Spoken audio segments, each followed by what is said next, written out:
Saab, a company that had established a good reputation by the second half of the 1970s, not only due to their unique high-quality cars that were in demand in both Europe and the US, but also thanks to their participation in motorsports. Saab achieved victories in the British Rally, the Swedish Rally, and even in Monte Carlo, largely thanks to Erik Carlsson and Stig Blomqvist. The company remained profitable, but it still lagged behind its European competitors in sales. Seeing how these competitors were starting to make their attempts to enter the E segment, Saab also decided to join in and create their own business class car, which would be named the Saab 9000. Let's get into it. Saab's idea of creating an E-class car emerged back in 1974 against the backdrop of appearance of cars like the Volvo 164, Opel Commodore, and Ford Granada. However, Saab had two problems. First, they had no experience in creating cars of this class, and second, they couldn't afford to develop a car like this. The second issue was solved by 1978 when the Saab entered into a partnership with the Italians from Fiat, Lancia, and Alfa Romeo.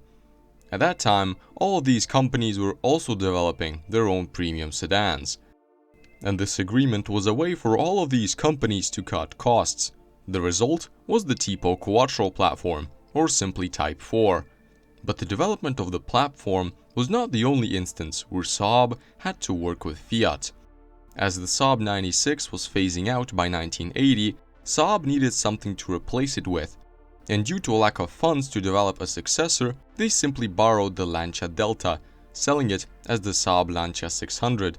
Besides the obvious badge engineering, there were also some minor changes done, such as a reinforced heater to meet the conditions of Northern Europe, as the Saab Lancia 600 was only sold there in small quantities, due to its high price and only a single underpowered engine offered. Not many were produced, and given how durable the Italian metal is when it comes to rust, just over 100 have survived. But let's return to the 9000. Its design was overseen by Saab's head of design, Bjorn Envall, and Giorgetto Giugiaro from Ital Design. In fact, Giugiaro was also tasked to work on the design of two other cars on the Type 4 platform, namely the Fiat Croma and the Lancia Thema. And this is how Giugiaro explained his involvement. Saab, Lancia and Fiat came to me because, working with the same bodywork elements in three different styling centers, they were afraid that the solutions could be very similar to one another.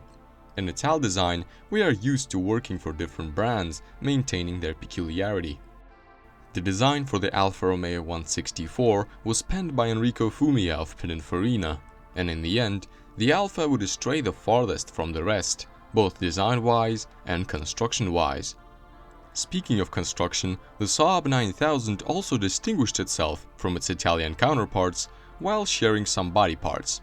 Well, kind of. For example, the windshield and doors from the Croma and Thema could theoretically fit the 9000. However, compared to the Italians, Saab was much more concerned with safety, which is why the 9000's doors had their own reinforced structure. The 9000 also stood out with its suspension. While Fiat and Lancia used McPherson struts on all four wheels, Saab employed a Panhard rod at the rear. But due to the platform's design, compromises had to be made as well. The ignition switch on the 9000 was located in a more traditional spot, on the steering column, whereas all previous Saabs had the ignition located between the front seats. The Saab 9000 was introduced to the press on May 24, 1984, and appeared on the European market in 1985, reaching the American market the following year. Despite being positioned as an E-segment car, it was shorter than the D-segment Saab 900. Although the 9000 was wider, had a longer wheelbase, and offered more interior space, while the 900's design consumed much of its space with its long overhangs. Initially, the 9000 was available only with a turbocharged engine and a 5-speed manual transmission. Under the hood of the new Saab was the 2-liter 16-valve dual overhead cam B202 engine, first introduced in the 900, equipped with a Garrett turbocharger, producing up to 175 horsepower and 199 pound-feet of torque. Unlike in the Saab 900, In the 9000, the engine was mounted transversely and slightly tilted forward. The 9000 with the B202 turbo, simply known as the 9000 Turbo 16, accelerated from 0 to 60 miles per hour in 7.7 seconds. These were impressive numbers, especially considering that, for such power, German manufacturers resorted to inline 5 and 6-cylinder engines with larger displacements, and the comfortable and still characteristic interior of the Saab 9000 had the feel of an airplane cockpit, as if subtly referencing Saab's aeronautical roots. It featured a minimalistic yet informative dashboard, seats that, as Bjorn mentioned, were inspired by the Muppet Show Pigs in Space, and a spacious 22.1 cubic feet trunk that expanded to 56.5 cubic feet with the rear seats folded. And when there was no need to carry a lot of luggage, the Saab could easily accommodate 5 people, and the wide opening tall doors ensured easy entry. From the very beginning, the car was available in both highly equipped configurations with features such as climate control, power mirrors and windows, central locking, leather interior, and by 1987 a 4-speed automatic transmission, as well as the most basic trims.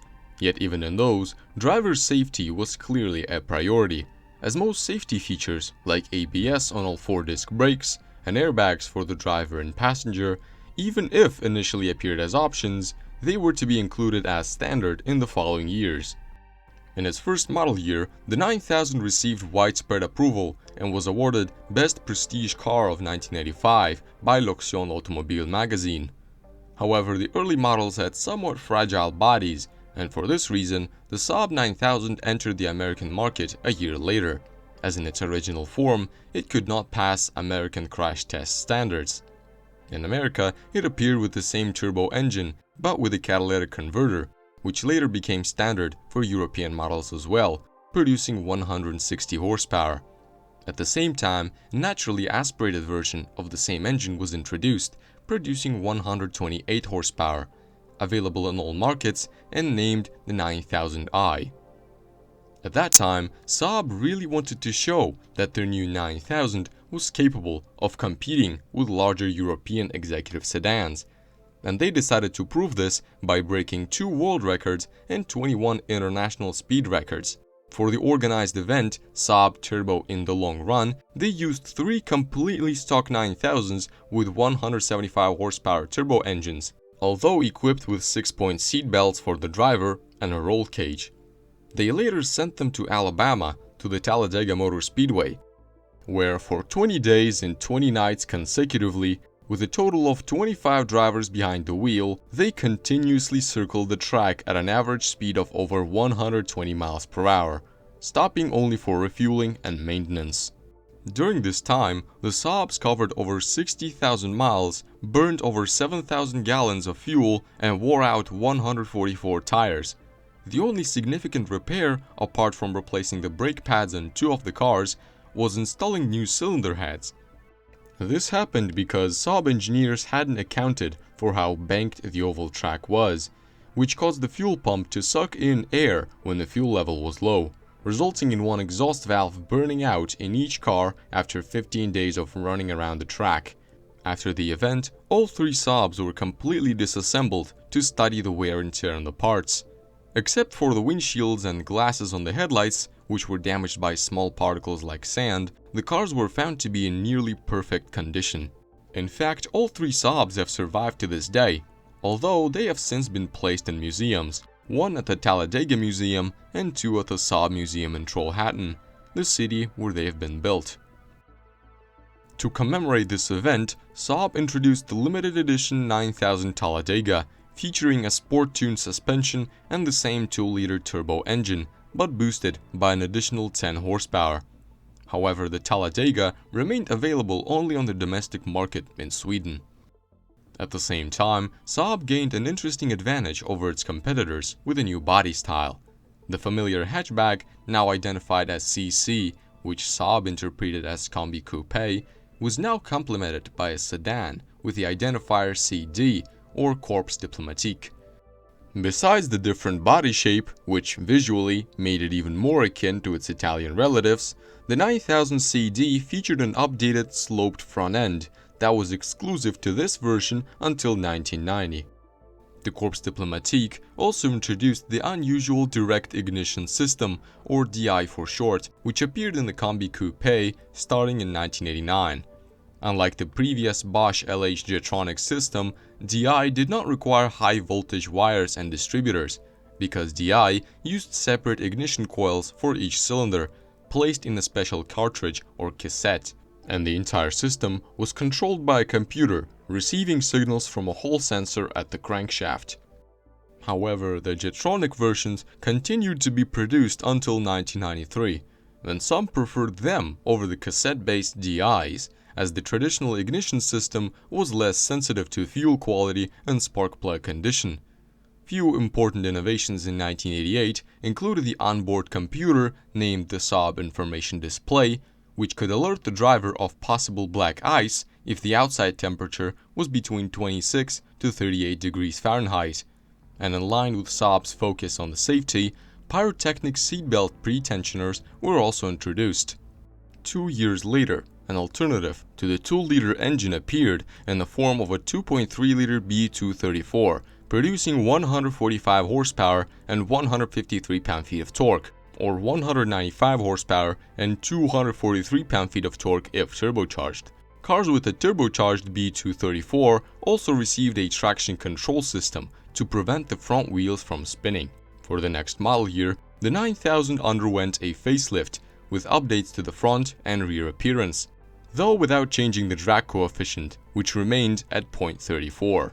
The dual overhead cam B202 was gradually replaced by the new quad overhead cam B204, and the CC designation was replaced by CS, meaning Combi Sedan.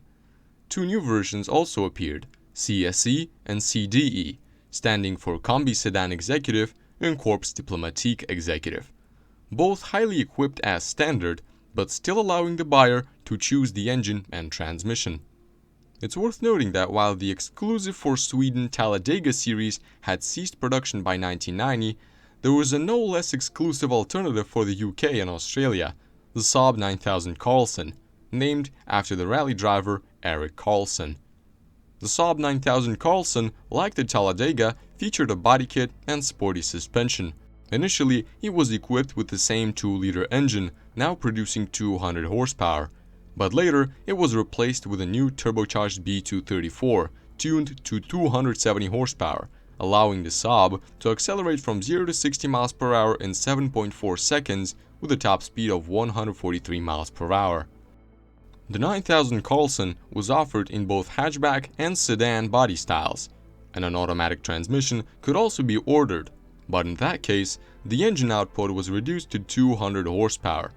This trend of limiting power with an automatic transmission would continue in the future. But a less geographically restricted successor to the exclusive Talladega and Carlsson appeared in 1993, the Saab 9000 Aero, with an output of 225 horsepower and 252 pound-feet of torque. While using an alternative Mitsubishi turbocharger, the Aero was the fastest Saab model ever, accelerating from 0 to 60 miles per hour in 6.6 seconds and achieving a top speed of 149 miles per hour.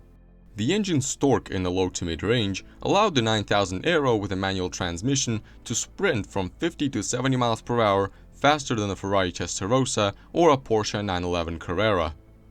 The sporty Aero didn't skimp on comfort either. The car featured exclusive leather seats by Recaro, a rear bench for 2, and leather inserts on the door panels, all while being generously equipped. In the Aero, as well as in other 9000s with turbo engines from 1993 onward, Saab introduced the new Trionic engine management system. This system worked with fuel injection, the previously mentioned direct ignition, and controlled turbo pressure, helping to mitigate turbo lag. While the Aero was the sporty version based on the CSE hatchback, for the 1992 model year, the American market saw the introduction of a more luxury-oriented limited edition based on the CDE sedan, the Saab 9000 Griffin. This series was limited to just 400 units, and Griffins were equipped with every possible option, including separate climate control for the rear seats and leather window curtains. All 400 units, along with the subsequent second series, were painted in eucalyptus green. The second series of Griffons, produced in 1996 and now aimed mainly at the European market, differed primarily under the hood, where a 3-liter V6, designated as X30XE by General Motors or as B308i by Saab, was standard with an automatic transmission. This engine was also found in the Opel/Vauxhall Omega. But turbo engines were still available as an option in the new Griffons, with many buyers avoiding the GM V6. This sudden shift in engine choice dates back to 1989, when GM acquired a 50% stake in Saab. From 1995, this engine was offered in regular 9000 models as well, as an option for the CSE and as standard for the CDE. However, what is often overlooked is the secretly developed V8 engine at Saab, which unfortunately was in development during this acquisition. The engine alone deserves a separate video. Let me know if you'd like to see an episode on that. As a result, the engine was presented to General Motors just as they started producing their V6 engine in Ellesmere Port, England, rendering Saab's V8 development as completely irrelevant. By 1997, the Aero, along with the sedan body style, was discontinued. With the imminent end of the 9000 model, the last limited edition, the 50th anniversary, was introduced, based on the CSE, celebrating, well, the company's 50th anniversary, of course. These cars can be distinguished by their exclusive rims, an Aero body kit, and old Saab logos in the form of a 2-engine plane on the seatbacks. Buyers could choose any of the turbo engines except for the engine from the discontinued Aero. The production of the Saab 9000 continued until 1998, which turned out to be the model's last incomplete year, officially ending on May 6th. Originally, the 9000 was scheduled to be retired in 2001, but as officially stated by the company, the reason for the model's discontinuation was low demand. The vehicle was replaced by the new Saab 95, ending with a total production of 503,087 units. Despite the starting price of nearly $30,000, comparable to the Volvo 960, the 9000 sold really well, partly due to effective marketing, and the loyalty of Saab owners who continued to buy new Saabs instead of other brands made the positioning of the 9000 as a premium car actually work out. But recalling Volvo, and specifically the success of their 700 and 900 series station wagons, one might wonder, why didn't Saab produce a wagon version of the 9000? Given the success of their domestic competitors, it would seem a missed opportunity not to offer a car in such a popular body style, especially considering that the Lancia Thema, sharing the platform with the Saab, was available as a wagon. In reality, constructing a 9000 wagon was never even considered by Saab due to the costs behind it, and hatchbacks proved to be just as practical. Although images of Saab 9000 station wagons can be found online, these are mostly conversions based on the Thema. The wagon wasn't the only missed body style. While Saab had the sporty Aero, it was still a hatchback, when many desired to see the 9000 in a coupe version, especially since the Saab 900 was offered as a 2-door. Unlike the wagon, which was never even intended for production, the coupe based on the 9000 could have become a reality.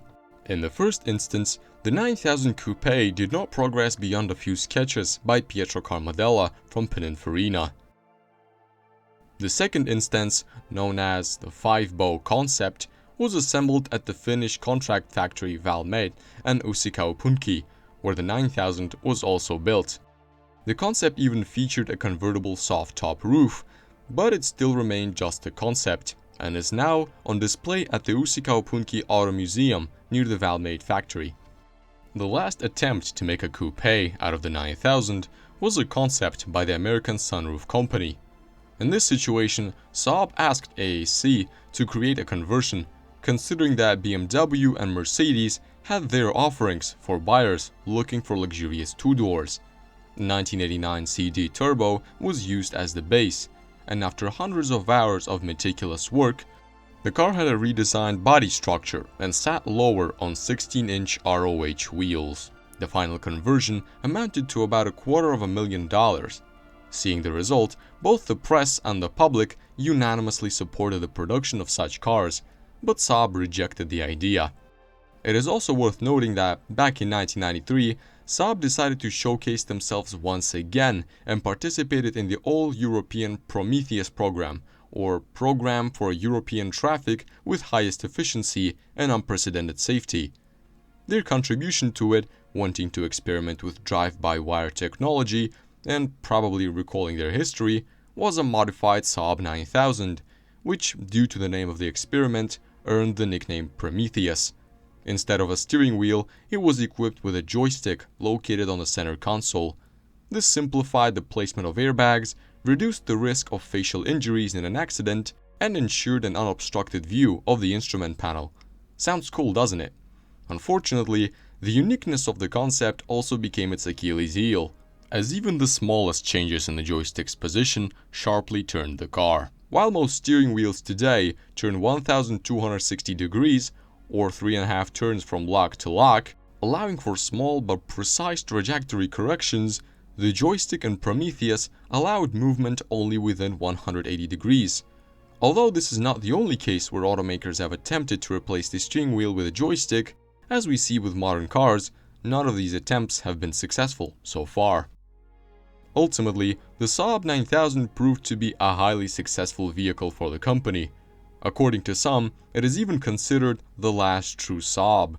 This opinion stems from the complete acquisition of Saab by General Motors in year 2000, and many models, including the 95, which replaced the 9000, were developed in the 1990s under GM's direction. And the 95 did not become the breakthrough vehicle that the 9000 had been for the company. Moreover, General Motors, aiming to turn Saab into a more mainstream brand, effectively stripped it of its uniqueness and identity, which eventually led to the brand's demise. You've been watching Redline, and if you liked this video, don't forget to leave a like, subscribe, and go check out some other videos as well. And I'll see you in the next episode.